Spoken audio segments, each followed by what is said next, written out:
Kedua orang itu mengambil jenazah Yesus dan membungkusnya dengan kain kafan dan ramuan wangi, menurut adat orang Yahudi saat menyiapkan jenazah untuk dikubur. Di tempat Yesus disalibkan, ada sebuah taman, dan di dalamnya ada makam yang masih baru yang belum pernah dipakai untuk mengubur. Karena hari Sabat sudah dekat, dan karena makam itu tidak jauh, mereka meletakkan jenazah Yesus di sana. Pada hari Minggu pagi, sewaktu masih gelap, Maria Magdalena pergi ke makam dan melihat batu penutupnya sudah digeser dari makam. Ia berlari mencari Simon Petrus dan murid lainnya yang dikasihi Yesus.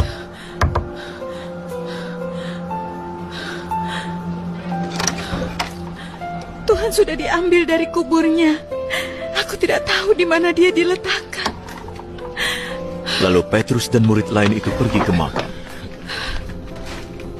Kedua orang itu berlari, tapi murid lain itu berlari lebih cepat dari Petrus dan tiba lebih dulu di makam. Dia menengok ke dalam dan melihat kain kafan ada di situ, tetapi dia tidak masuk. Simon Petrus menyusul di belakangnya dan langsung masuk ke dalam makam.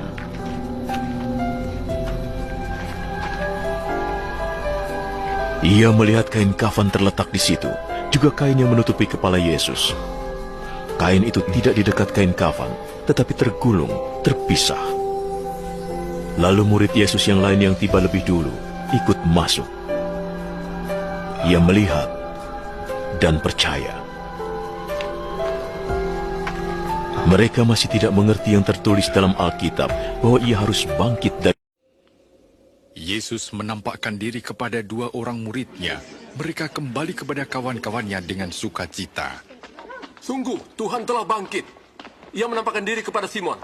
Kami tidak mengenalnya. Waktu di perjalanan. Tapi waktu ia memecah roti, kami mengenalnya. Di Emmaus. Aneh kalau dia pergi ke sana.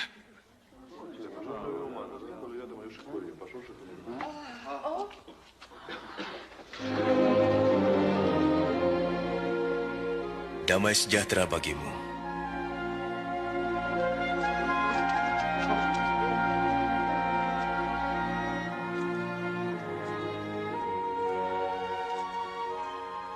Mengapa kamu takut?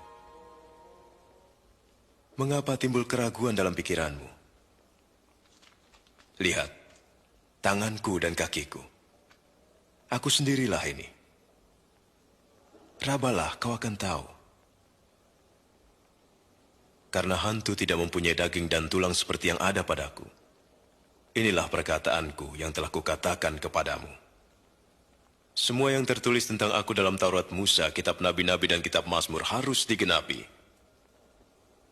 Seperti tertulis, Mesias harus menderita dan bangkit dari antara orang mati di hari ketiga. Dan dalam namanya, berita tentang pertobatan dan pengampunan dosa harus disampaikan kepada segala bangsa, mulai dari Yerusalem. Kamu adalah saksi dari semuanya.